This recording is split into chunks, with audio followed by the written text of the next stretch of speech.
અથશ્રી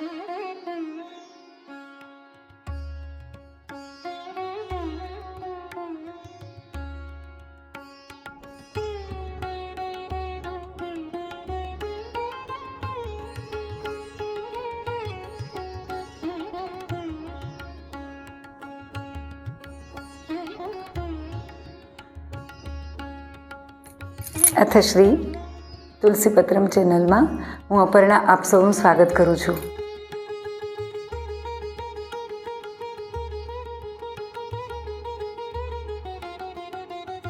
ગંગા દશહરા ઉત્સવ જ્યારે ચાલી રહ્યો છે ત્યારે જેમ વાત કરી એમમાં ગંગા જેઠ સુદ એકમના દિવસે સ્વર્ગ પરથી ધરતી પર ઉતર્યા અને જે ગંગા દશહરા સ્તોત્ર છે એ સ્તોત્ર ક્યાં, કેવી રીતે અને કઈ રીતે એનો પાઠ કરવો એ વિશે આપણે જરૂરથી આ વિડીયોને મારફત જાણીએ.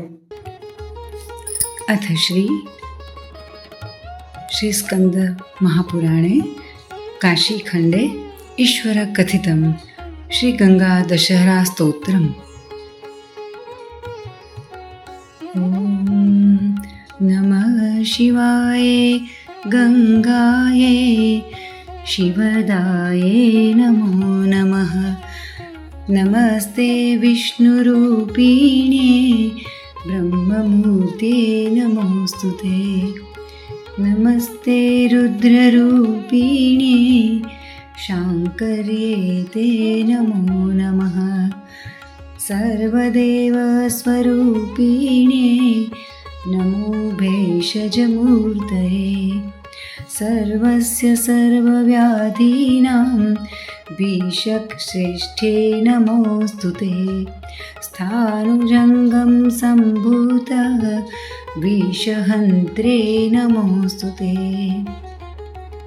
સંસારવિષનાશિન્યે જીવનાય નમોસ્તુતે. તાપત્રિતય સંહંત્રે પ્રાણેશે તે નમો નમઃ. શાંતિ સંતાનકારિણે નમસ્તે શુદ્ધમૂર્તયે. સર્વસંશુદ્ધિકારિણ્ય નમ પાપારિમૂર્તયે. ભોક્તિમુક્તિપ્રદાયિન્યે ભદ્રદાયે નમો નમઃ. ભોગોપભોગદાયિને ભોગવત્યે નમોસ્તુતે.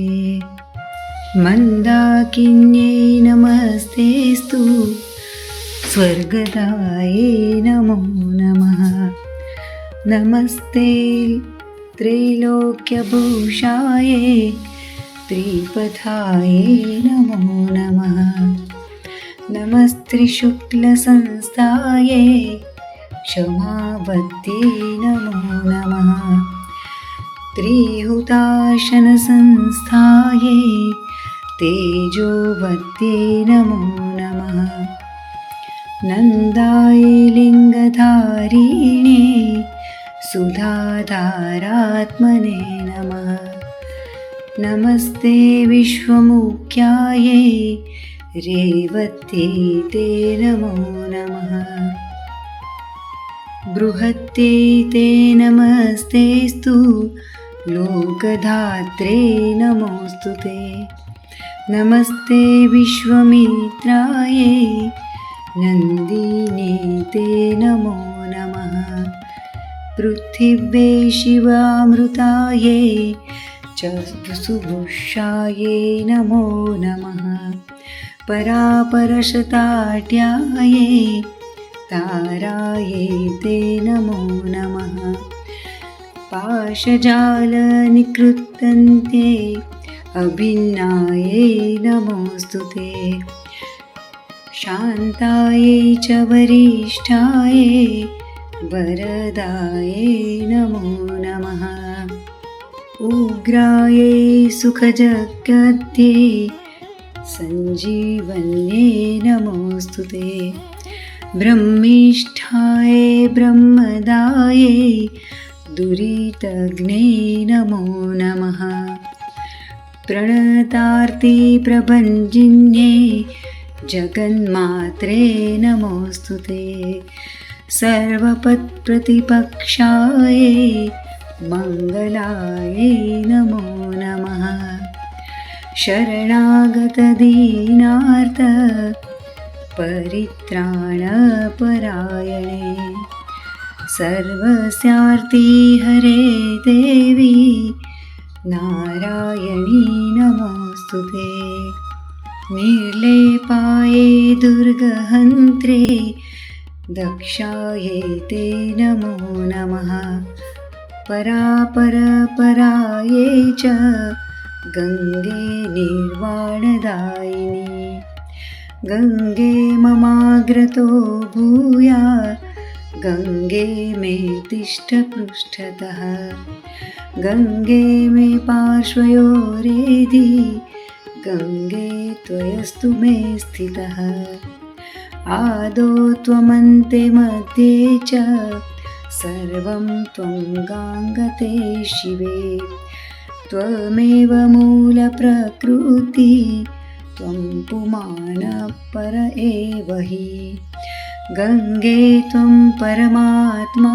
च शिवस्तुभ्यं नमः शिवे य इदं पठते स्तोत्रं शृणुया श्रद्धयापि यः दशधा मुञ्चते पापे कायवाक् चित्तसम्भवे रोगतो मुच्ये विपद्भयश्च विपद्यतः मुच्यते बन्धनात् बन्धः भीतो भीते प्रमुच्यते सर्वान् कामान् प्राप्नोति प्रेत्य च त्रिदिवं व्रजेत् दिव्यं विमानारूढ्य दिव्यस्त्रीपरिवेचितः गृहेऽपि लिखितं यस्य सदा तिष्ठति धारितं नाग्निचोरभयं तस्य न सर्पादिभयं क्वचित् ज्येष्ठे मासे सिते पक्षे दशमी हस्तसंयुता संहरे त्रिविधं पापं बुधवारेण संयुता तस्यां दशभ्यामेतच्च स्तोत्रं गङ्गाजले स्थिते य पठेत् दशकृतस्तौ दरिद्रो वापि चाक्षमा सोऽपि तत्फलमाप्नोति गङ्गा सम्पूज्य यत्नतः इति श्री स्कन्दमहापुराणे काशीखण्डे ईश्वरकथितं गङ्गादशहरास्तोत्रं सम्पूर्णम् श्रीगङ्गासमर्पणमस्तु। આ ગંગા દશહરા સ્તોત્રનો મહિમા કે એનું મહત્ત્વ સમજાવતા શાસ્ત્રો કહે છે કે 10 પ્રકારના જે મનથી, કર્મથી અને વાણીથી થયેલા જે પાપો છે, જે ભયંકર પાપો છે, જે જન્મો લેવડાવે છે, જે કર્મનું બંધન કરે છે, એવા પાપોનો વિનાશ ગંગા અવતરણ એટલે કે જેઠ સુદ એકમથી ગંગા દશહરા એટલે કે જેઠ સુધી દસમી સુધી જો આ સ્તોત્રનો નિયમિત દરરોજ પાઠ કરવામાં આવે તો કાયક, વાચિક અને માનસિક આ બધા પાપોથી તત્કાળ જીવને નિવૃત્તિ મળે છે. જે શ્રદ્ધાપૂર્વક આ સ્તોત્રને સાંભળે છે કે વાંચે છે તે મન, વાણી અને શરીર દ્વારા થયેલા જે 10 પ્રકારના પાપ હોય છે તેનાથી તે મુક્ત થાય છે. રોગી રોગથી થાય છે. વિપત્તિ જીવનમાં હોય એ વિપત્તિગ્રસ્ત વ્યક્તિ જો આ સ્તોત્રનો પાઠ કરે તો વિપત્તિઓથી મુક્ત થાય છે. બંધન કોઈ પણ પ્રકારનું હોય, કોઈ મારણ હોય, કોઈ ઉચ્ચાટન હોય, કોઈ વશીકરણ, આવા પ્રકારના જો કોઈ બંધનમાં કોઈ ફસાયો હોય તો એ આ સ્તોત્રના પઠનથી કે સાંભળવાથી બંધન મુક્ત બને છે. ભયભીત વ્યક્તિ છે જે નિરંતર ભયથી જીવતી હોય છે એ વ્યક્તિ ભયથી વિમુક્ત થાય છે. આ લોકમાં બધી જ મનોકામનાઓ પૂરી કરીને મૃત્યુ પર્યંત દરેક પ્રકારના સુખો ભોગવીને અંતે દિવ્યાંગનાઓ એટલે કે અપ્સરાઓથી એનું સેવન થાય છે અને અપ્સરાઓ દ્વારા તે દિવ્ય વિમાનમાં તેને બેસાડીને સ્વર્ગલોકની પ્રાપ્તિ કરાવવામાં આવે છે. એથી વિશેષ આ સ્તોત્રને જો કોઈ ઘરમાં લખીને રાખે છે તો એને ક્યારેય અગ્નિ, ચોર કે પછી સર્પ એનો ભય રહેતો નથી.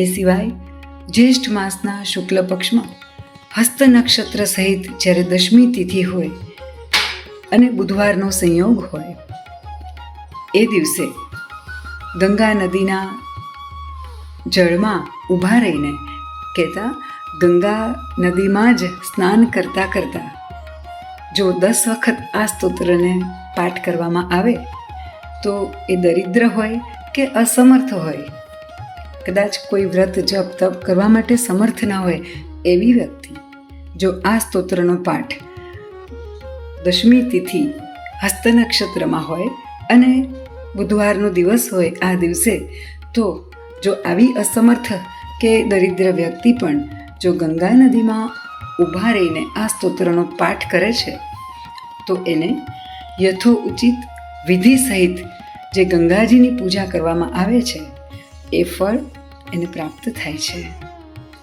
ફરી મળીશું આવા જ નવા વિષય વિડીયો સાથે. અત્યારે રજા આપો. આપણું અને આપણા પરિવારનું જતન કરવાનું ભૂલતા નહીં.